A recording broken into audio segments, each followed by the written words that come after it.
A advogada e professora de Direito paulistana Janaína Conceição Pascoal, de 47 anos, foi, em 2018, a deputada estadual mais votada da história do Brasil. Teve mais de 2 milhões de votos somente no estado de São Paulo. Janaína foi uma das protagonistas do impeachment da ex-presidente Dilma Rousseff. Ela foi a advogada que elaborou a petição, a advogada que participou das audiências e, com isso, realmente ganhou uma notoriedade nacional. Janaína tem sempre opiniões muito próprias, muito particulares a respeito dos acontecimentos da política no Brasil. Essa é uma entrevista muito especial que o Questão Política traz para você que nos acompanha pela TV Sistec, pela 94 FM e também pelas redes sociais.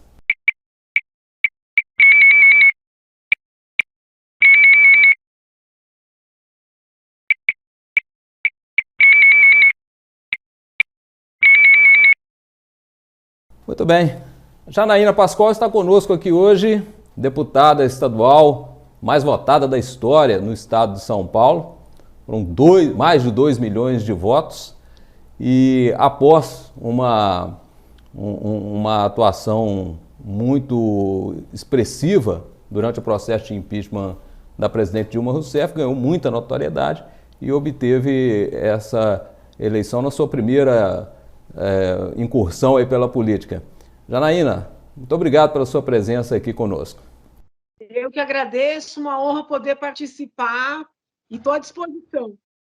Olha, eu queria começar perguntando o seguinte, né? 2018, ainda vinha toda aquela onda, né, do que ocorreu lá durante o impeachment da Dilma, da presidente Dilma, e você estava ali, né, como se diz na política, né, uma noiva cobiçada por vários partidos, né?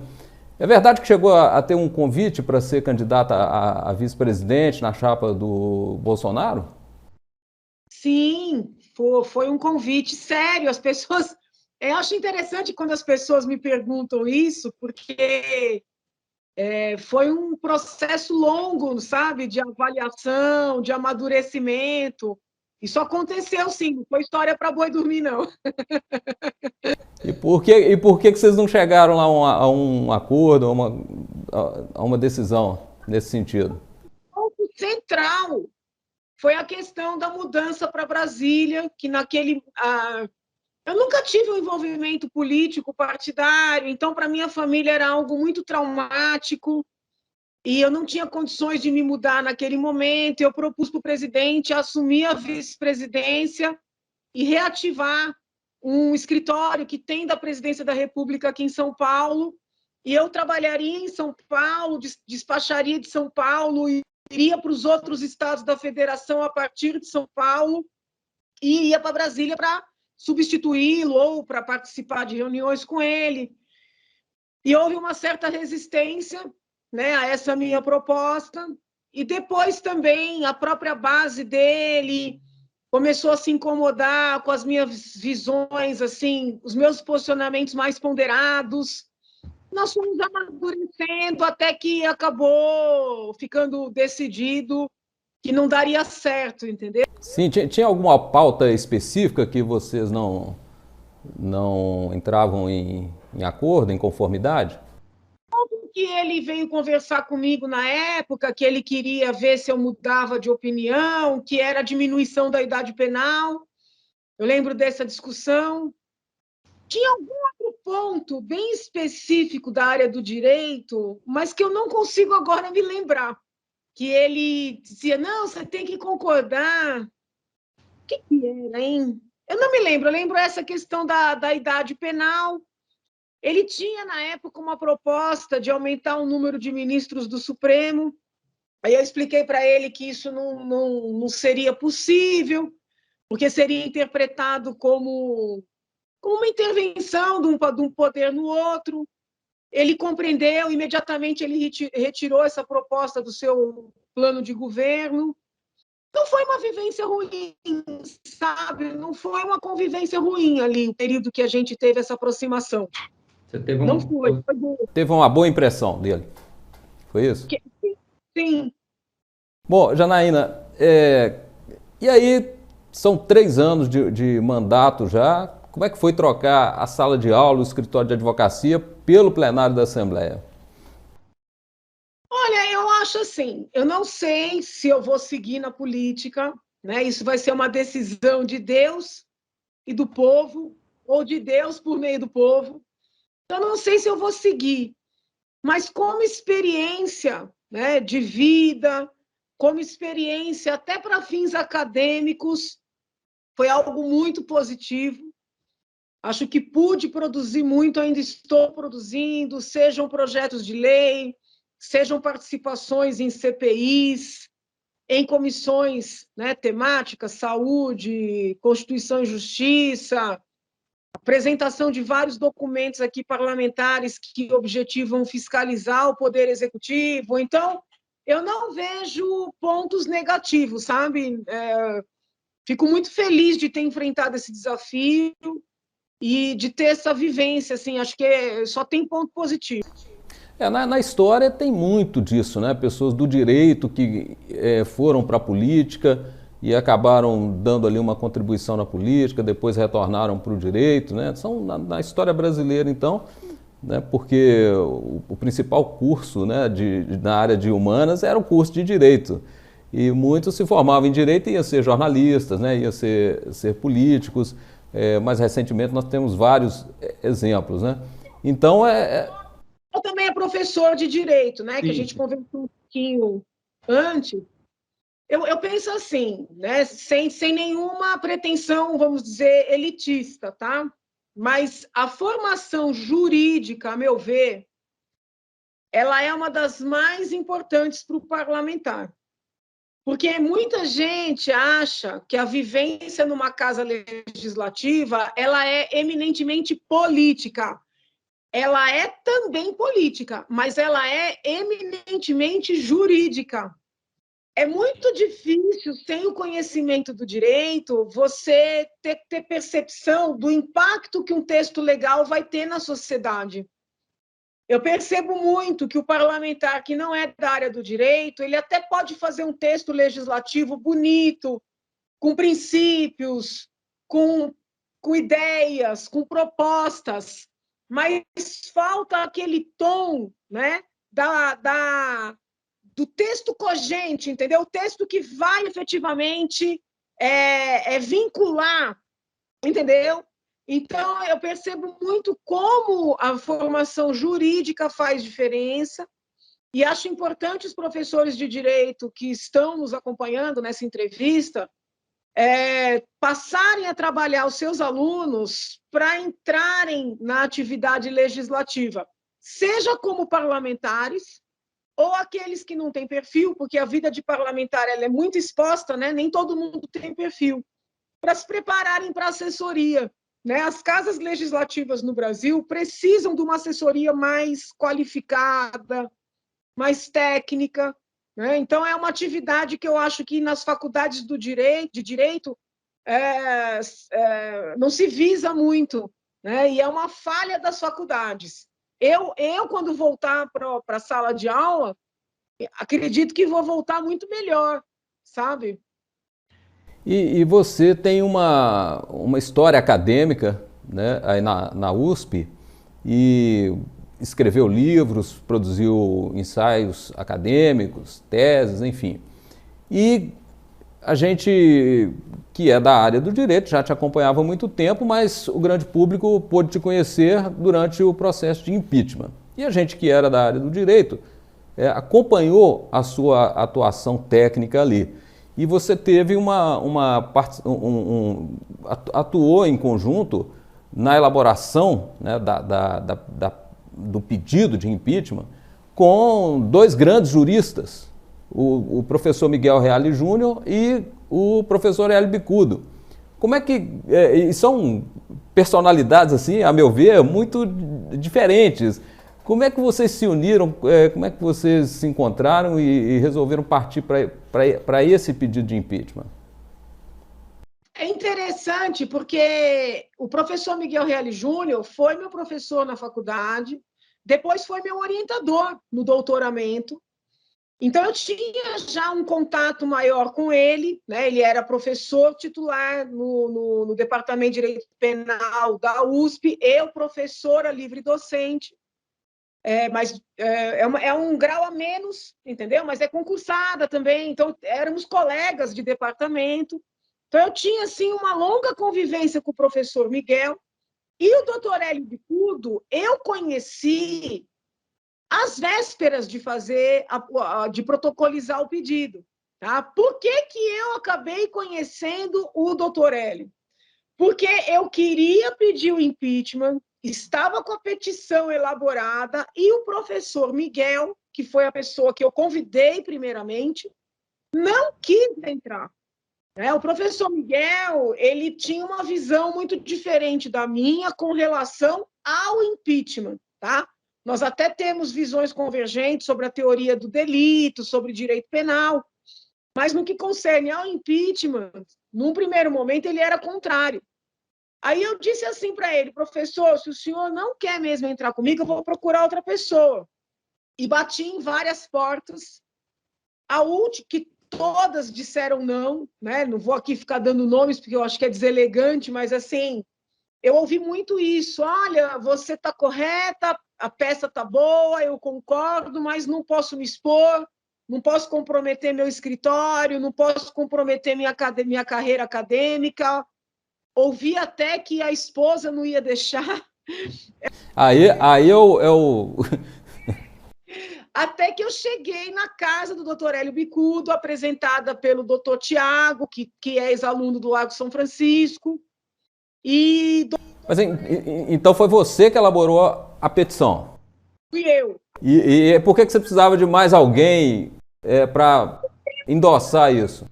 É uma questão mesmo de autoestima, eu acho, Eu sempre fui muito técnica, né? Mas nunca me vi, vamos dizer assim, no front, entendeu? Então, eu acreditava que eu tinha que encontrar alguém, né? Para, vamos dizer assim, encabeçar, entendeu? Eu tava disposta a fazer as peças, a preparar as audiências. Eu não tinha percebido que poderia ser eu a estar no front, né? E aí eu procurei o professor Miguel, ele não quis. Aí encontrei o doutor Hélio. Quando o doutor Hélio, que tinha sido promotor de justiça por 40 anos, leu a peça e falou: não, essa peça está correta como peça de acusação, esse é o caminho, eu vou assinar junto, aquilo me deu um conforto. Te deu uma segurança maior. Segurança. Até porque o Hélio Bicudo é um dos fundadores do PT. E foi interessante, porque quando ele aceitou assinar, se eu tenho uma ideia, como eu não me via como a figura central da história. Eu disse assim para ele: doutor Hélio, se o senhor quiser, eu dou a petição para o senhor assina sozinho, o meu nome não precisa nem aparecer, se o senhor preferir. Aí ele falou assim: mas você não quer assinar? Eu falei: não, eu quero, tudo que eu escrevi eu acredito, mas eu quero deixar o senhor à vontade, o que me interessa, o que me importa é que isso aconteça, entendeu? Mas aí, no meio do caminho, eu percebi que se não houvesse um envolvimento real da minha parte, o processo não andaria, né? Porque o doutor Hélio estava num momento da sua vida, muito embora muito lúcido, muito inteligente, muito consciente, mas muito frágil pela idade avançada. E depois o professor Miguel entrou, mas ele não entrou com a mesma convicção que eu sempre tive, entendeu? E eu precisava ter certeza que aquilo ia andar, né? Então, assim, como eu acreditava muito e acredito na importância daquele processo para o Brasil, para o futuro, eu acabei me envolvendo de uma forma que eu teve momentos ali que eu tinha medo de sair do Senado, já mais, né, quando o processo estava mais avançado, e acontecer qualquer coisa. Então, eu virei quase que uma guardiã, entendeu? Eu praticamente morei ali cuidando do processo, né?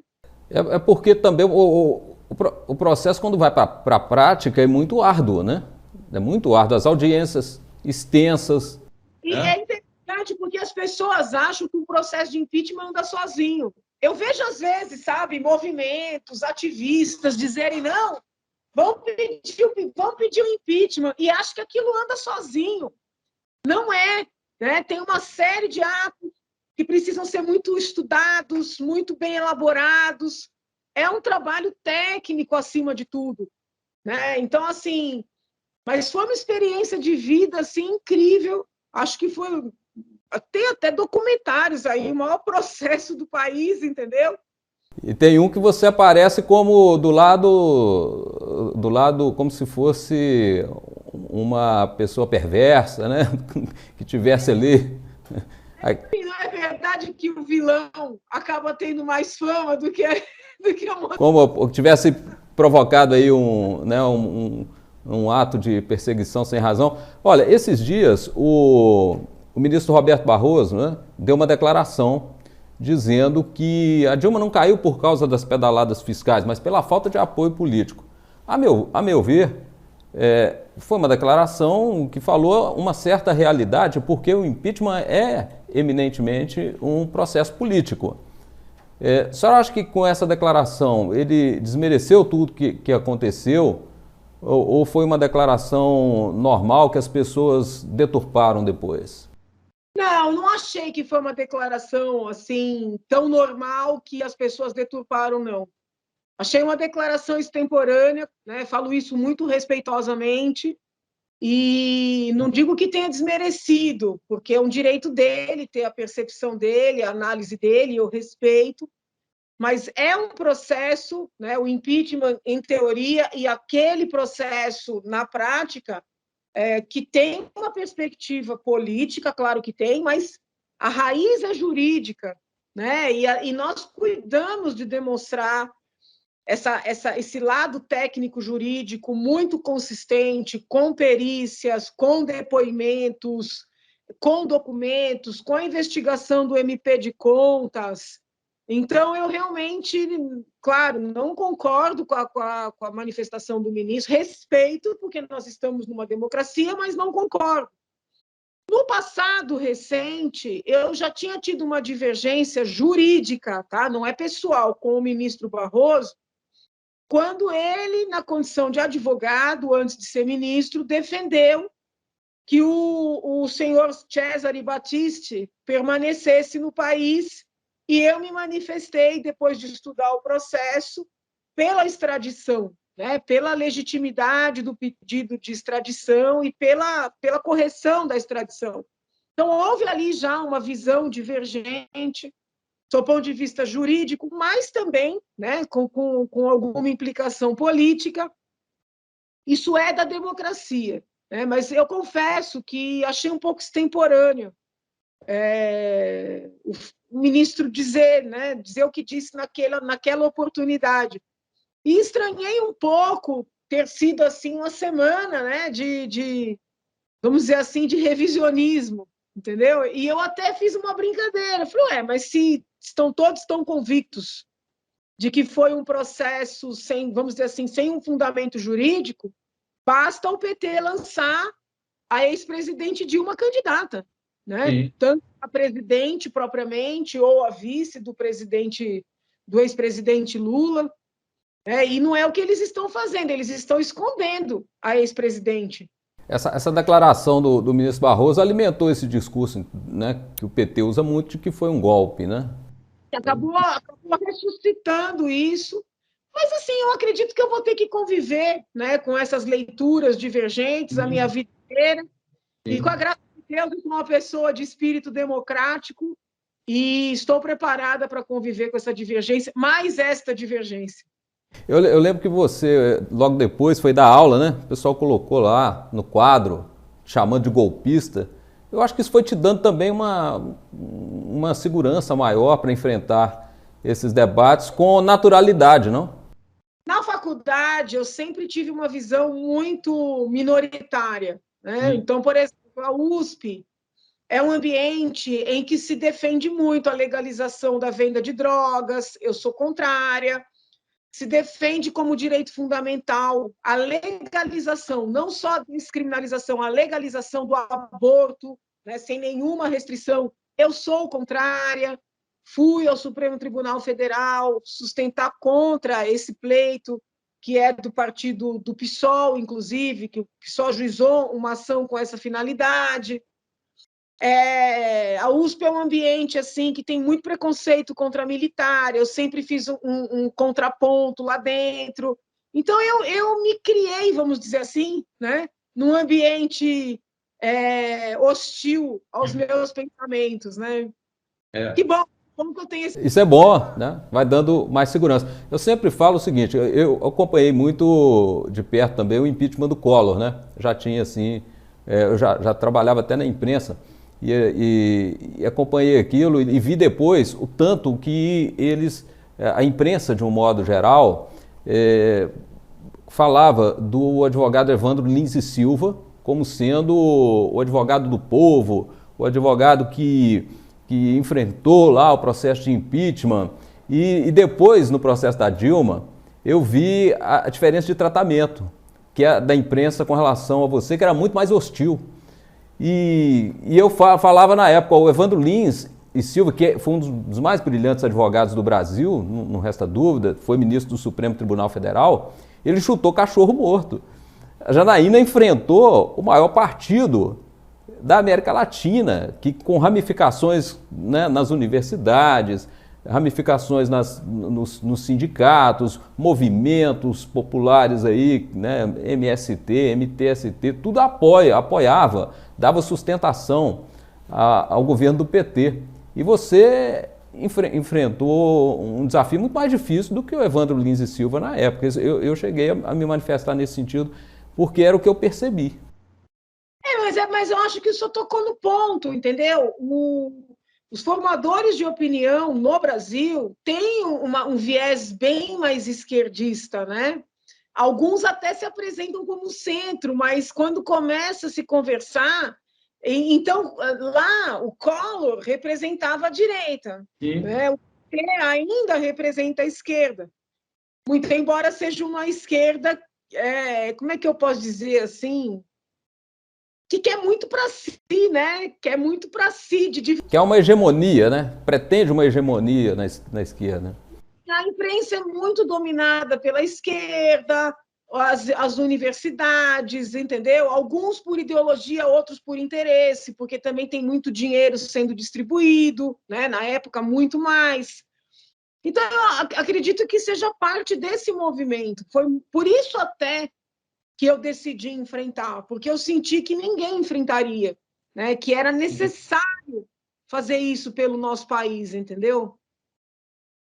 Janaína, já que você entrou nesse assunto aí da política polarizada que nós temos hoje, né? Porque, como você disse, há muitos órgãos de imprensa, instituições como o Ministério Público, Defensoria Pública, as universidades, há um predomínio da ideologia de esquerda e você disse que é de direita, né?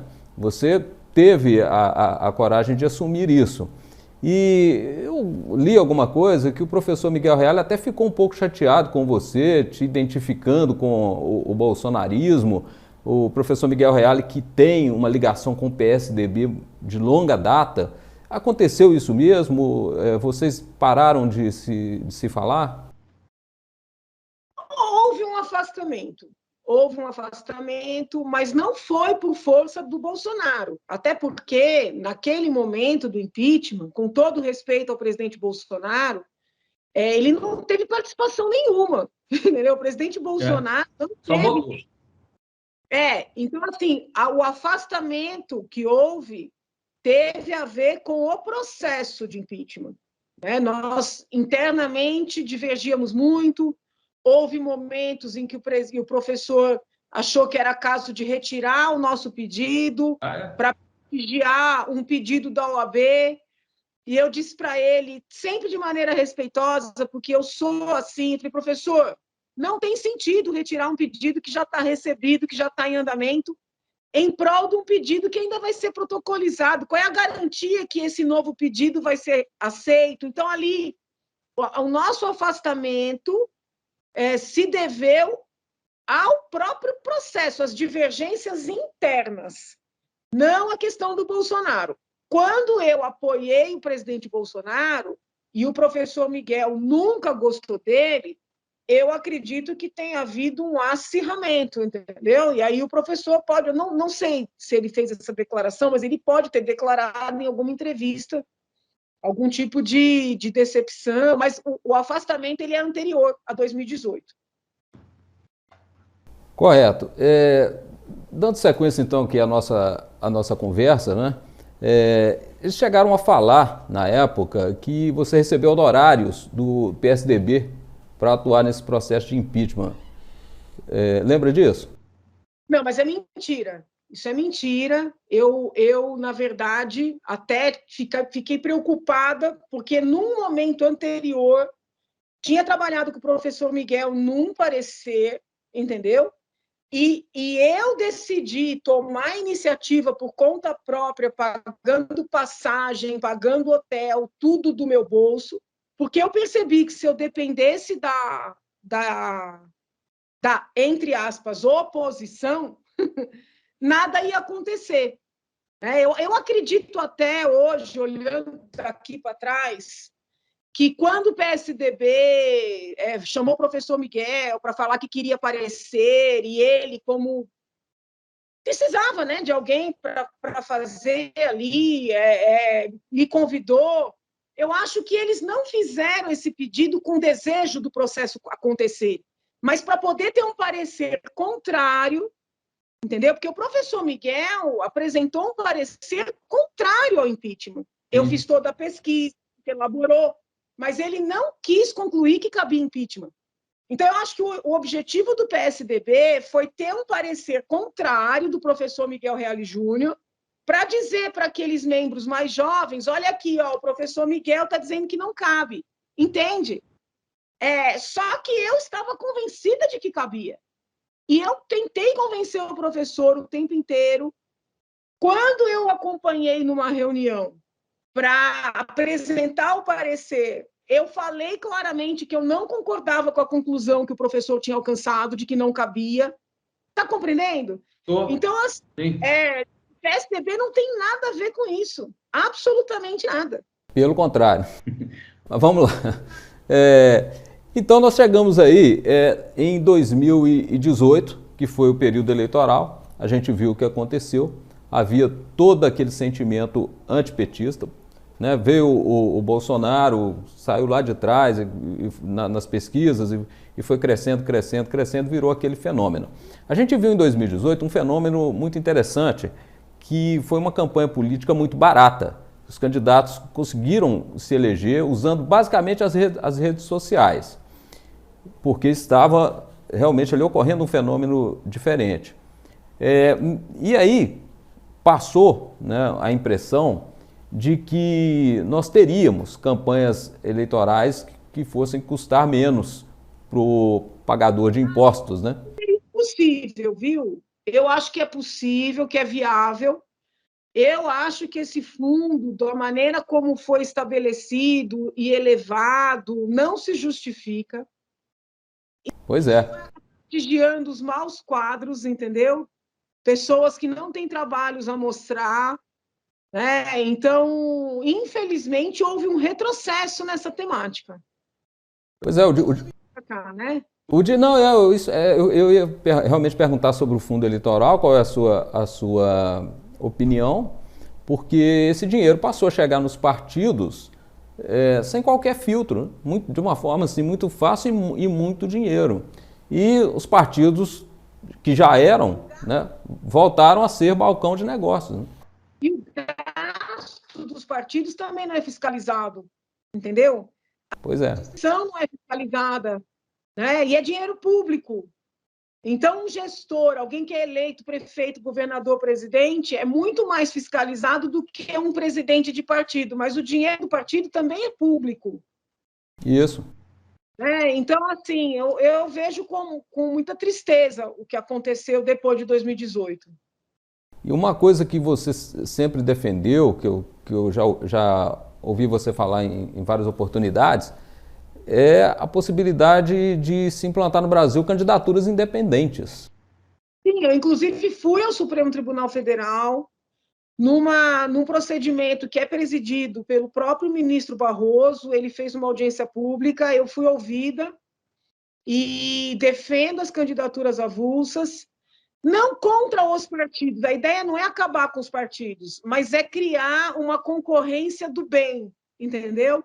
Sim. Se eles perceberem que eles não têm, vamos dizer assim, o monopólio das candidaturas, eles vão se preocupar em buscar quadros melhores, em dar espaço para quadros melhores, entendeu?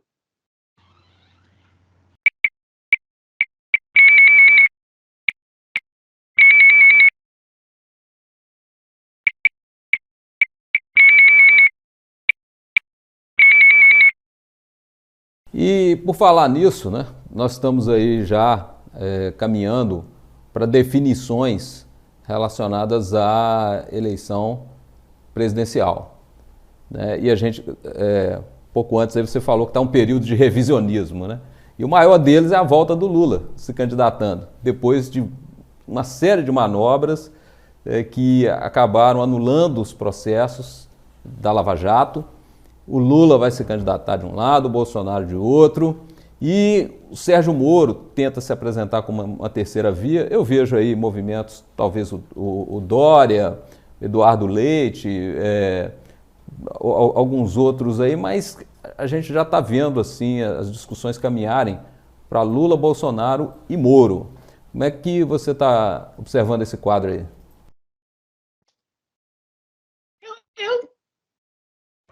Estou assim, achando que o Moro, com todo respeito, e quero aqui deixar muito claro, né, que o trabalho dele à frente da Lava Jato foi muito importante para o país, que não vejo como um traidor, como muitos bolsonaristas dizem que é.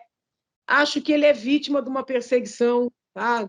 Seja pela anulação do trabalho dele, sejam essas investigações que ficam cavando o tempo inteiro. Mas eu não estou conseguindo ver nele a força necessária para enfrentar uma candidatura a Lula, entendeu? Não estou nem falando de potencial de voto, não é isso. É força, força mesmo. Traquejo na política, né? Aquela experiência política, né? Não, é força individual. Você até pode ter uma pessoa sem experiência, mas que tem força, entendeu? Eu não estou vendo essa força nele. Então, eu acredito que a direita, né, ou quem não quer o Lula, talvez tenha que, de alguma maneira, repensar, né, quando diz que não vai votar em Bolsonaro de jeito nenhum, e também veja a necessidade do presidente, do grupo mais próximo a ele, abrir um pouco a cabeça, entendeu? Eles seguem ainda achando que aqueles 15% serão suficientes e não serão. Tem muito erro na estratégia do presidente, eu vejo. No lugar de ir lá conversar com os quadros de direita, chamar as pessoas para perto, ele fica pondo gente para prejudicar quem está na ponta, sabe? Lançando candidatos, gerando conflitos. Ele está perdendo apoio, né? Num momento em que ele não pode perder apoio, porque o Lula está forte. Os meus amigos bolsonaristas não gostam quando eu falo isso, mas o Lula está forte mesmo, não é campanha falsa, não é pesquisa falsa. Então, ou o presidente reconhece que ele vai enfrentar uma eleição mais difícil do que 2018 e pede para o seu entorno ser mais democrático, ou nós teremos Lula presidente. Você entende que o Lula está forte em virtude do problema econômico que está ocorrendo aí? A inflação realmente está castigando, o preço né, do combustível, de alimentos, realmente está havendo aí uma crise econômica. É por essa razão, você acha que o Lula vai vir com aquele discurso assim, na minha época o gás custava R$ 30, a gasolina custava R$ 3. Você acha que ele vai partir para esse discurso?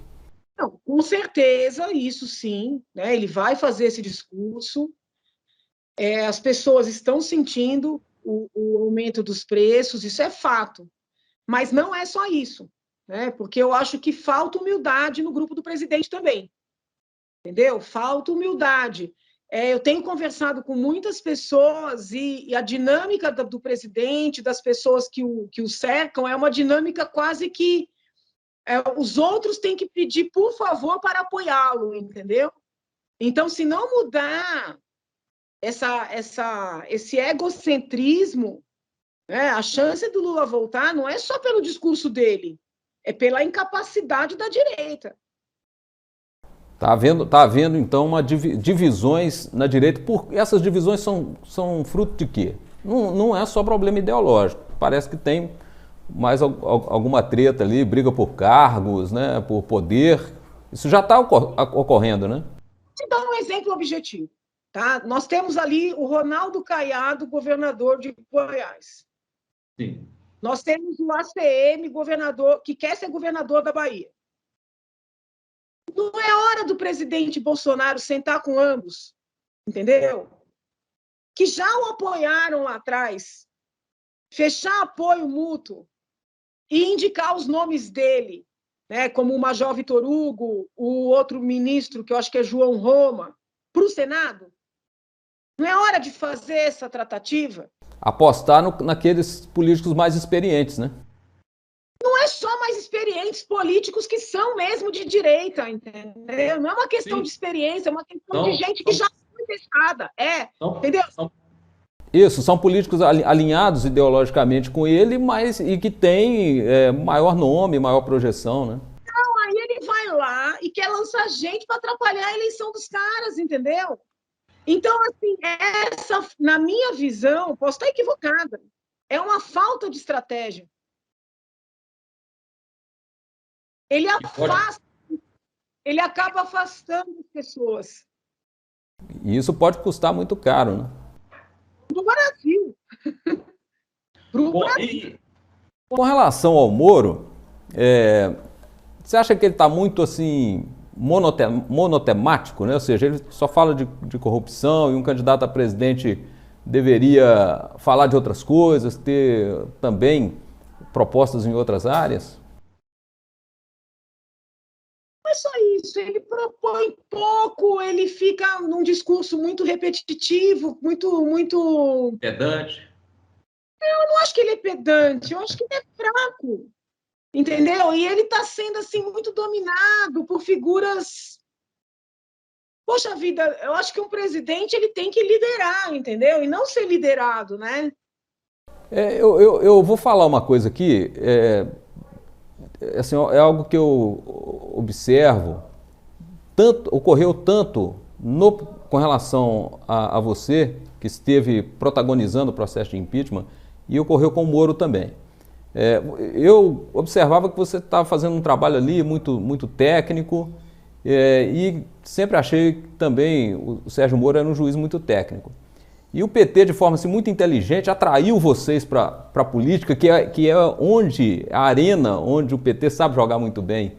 Você acha que isso aconteceu? Foi isso mesmo? Não acho que foi o PT que nos atraiu para a política. Eu digo assim, começou a mostrar, por exemplo, com relação a você, uma ligação com o PSDB.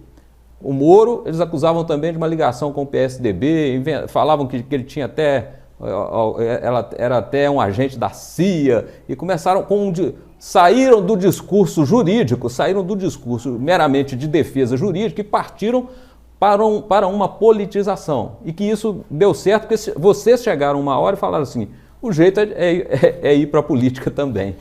Não foi assim que aconteceu? Não, com relação ao Moro, não sei. Né? No meu caso, não.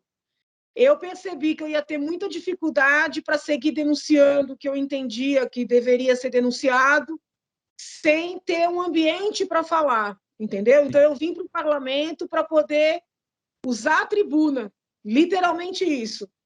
E no caso do ministro Sérgio Moro, o que eu acho é o seguinte, ele passou a ser tão perseguido, o Supremo acabou com todo o trabalho dele, ele se viu meio que sem caminho, entendeu? Então, eu defendo essa entrada dele na política. O que eu estou achando estranho é que ele está se deixando liderar por pessoas assim que não têm condição.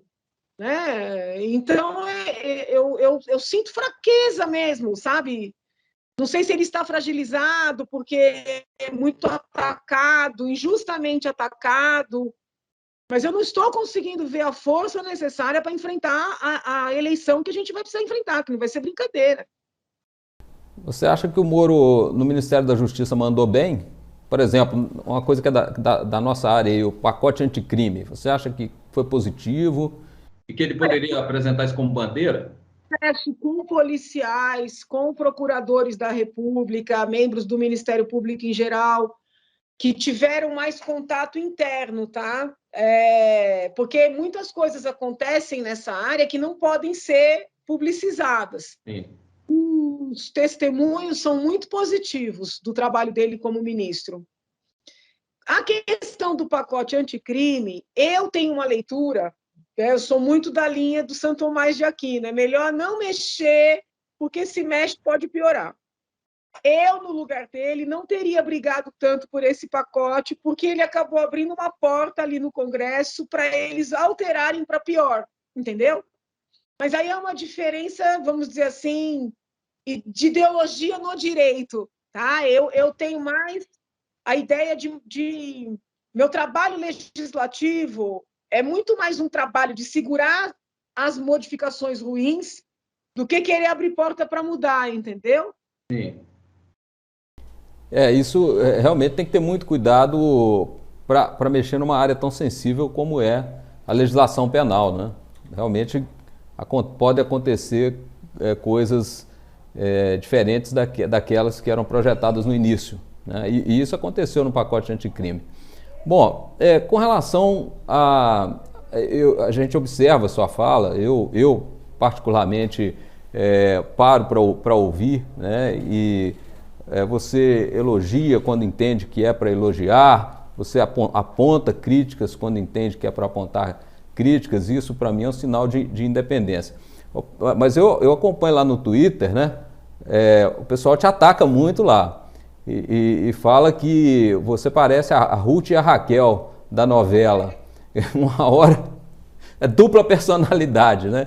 Como é que você vê esses ataques? Você lida bem com isso? Você já não se preocupa mais com essas coisas? O que me entristece é notar que o debate no Brasil ainda é muito raso, Sim. Entendeu? Raso, a dificuldade que as pessoas têm de ler textos muito curtos, né? Essa semana mesmo eu fiz uma crítica a um político e as pessoas não conseguiram entender. E eu fui ler novamente o que eu escrevi e o erro não foi meu, entendeu? Então, assim, a incapacidade mesmo de cognição ou a incapacidade de ler um texto inteiro. A pessoa vê a primeira frase e já comenta, né? Sim. Então, assim, eu fico muito preocupada, entristecida como brasileira por ver o nível do debate. É um nível muito raso. Truculento, às vezes, né?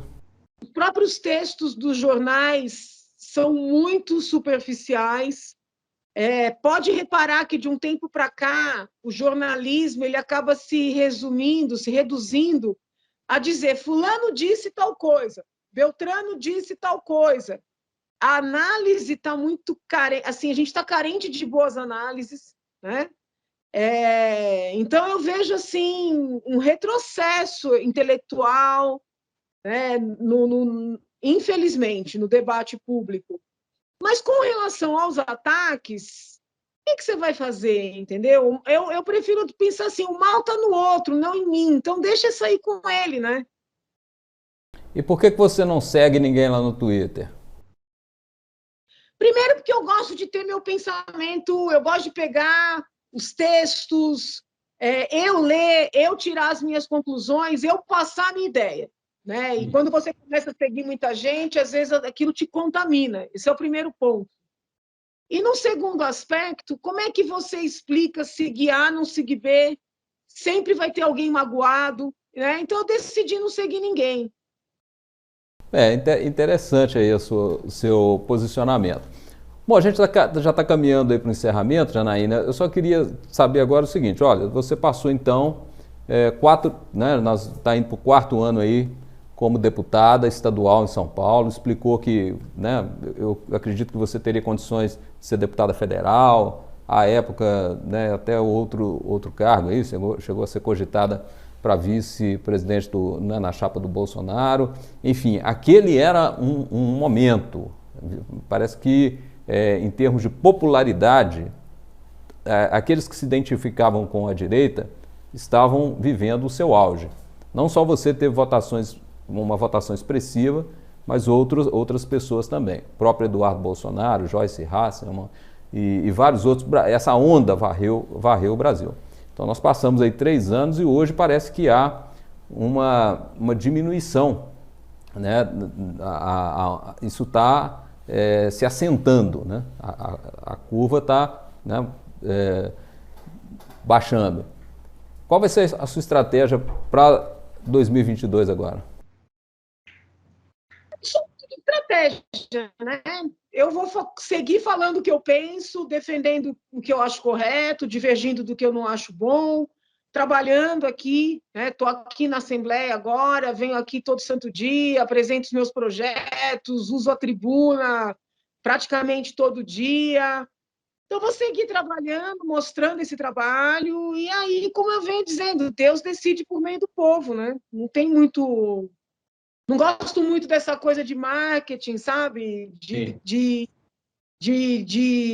marketing de gente, né? De tratar ser humano como produto. Então é isso, vou seguir sendo o que eu sempre fui, como fiz em 2018. Não, sem dúvida, eu acho até que essa sua autenticidade é o seu grande ativo mesmo, né? Agora, é preciso pensar em outros termos, né? Por exemplo, você pretende buscar a reeleição para deputada ou pretende, para deputada estadual, pretende ir como deputada federal, ou parece que você já cogitou o Senado também, né? Eu pretendo me candidatar ao Senado. Senado. Eu, Mesmo sendo uma vaga só e uma eleição de alto risco. eu sei que é uma eleição muito difícil, né? Que as chances de perder são muito grandes, mas eu acredito que para o cargo, né, eu tenha assim, as melhores condições para exercer o cargo, não digo para ganhar, mas para exercer o cargo, se ganhar. Então, eu entendo que eu tenho que pôr meu nome à disposição, né, de São Paulo para o Brasil, e vamos aguardar, entendeu? Assim, se for para ser, será, se não for, não será. E a política estadual aí em São Paulo, como é que está essa situação aí para governador? Nós temos aqui vários pretendentes, né? Não sabemos exatamente quais se apresentarão como candidatos, mas são muitos pretendentes. Eu fiquei muito bem impressionada com uma reunião longa que fiz com o ministro Tarcísio. Acho que seria interessante ele concorrer, como o presidente sugeriu. Por óbvio, entendo que ele tem que ter uma pessoa aqui de São Paulo como vice na sua chapa. Cheguei a sugerir a doutora Ângela Gandra, que, inclusive, se eu não estou equivocada, aniversaria hoje. Doutora Ângela, que é a secretária nacional da família, nascida, crescida aqui em São Paulo, filha do doutor Ives Gandra Martins, que é um grande jurista, ela tem formação jurídica, filosófica. Então, acho que ele vai ter que procurar um quadro bem de São Paulo, né? E seria interessante, porque aqui em São Paulo existe assim um triunvirato, né? PT, PSDB e DEM, dividindo poderes há décadas. Então, a chegada eu até tenho brincado, de um forasteiro. Ele é carioca, né? Ele é do Rio de Janeiro, né? Sim, eu acho que pode ser interessante. Eu acho que pode ser interessante. Mas eu ainda não sei se ele vem. Eu não estou sentindo, assim, por parte dele, nas falas dele, sabe, públicas, uma convicção muito forte. Então, vamos aguardar. E tem o outro, né? O ex-ministro da Educação, né? O Abraham Weintraub, né? Parece. E o próprio Dória, né? Que a gente não sabe. Eu participei de um protesto essa semana contra o passaporte da vacina, porque eu não sei como é que está Minas, mas aqui em São Paulo está muito autoritarismo, sabe? As pessoas estão sendo demitidas, os jovens não estão podendo entrar na faculdade, passou de todos os limites do autoritarismo aqui. Então, eu fui a uma passeata na Avenida Paulista, terça-feira agora, e foi interessante, porque ali eu encontrei vários potenciais eleitores do ex-ministro da Educação, o Abraham Weintraub, né? Sim. Então, ele tem, assim, um público aqui. Pode ser que eu esteja errada, né? Mas eu acredito que seja um público pequeno, porque o ministro, quando ministro, mostrou, assim, uma combatividade que eu não sei se casa com o executivo, entendeu? Muitos dos problemas que o presidente tem é dessa excessiva combatividade. Tem que ser combativo? Tem, mas talvez não tanto. Sim. E o ministro Abraham, ele consegue ser mais combativo do que o próprio presidente. Então, acho que o potencial de votos dele eu acredito, tá, que seja menor do que do ministro Tarcísio. Quando eu fiz uma postagem propondo uma união, ele se ofendeu, né? O ministro Abraham, ele se ofendeu, até não tinha o intuito de ofender ninguém. Mas é que eu acho assim, se dividir o eleitorado, que já não está tão garantido assim, a chance é de não ganhar nenhum, né? É verdade.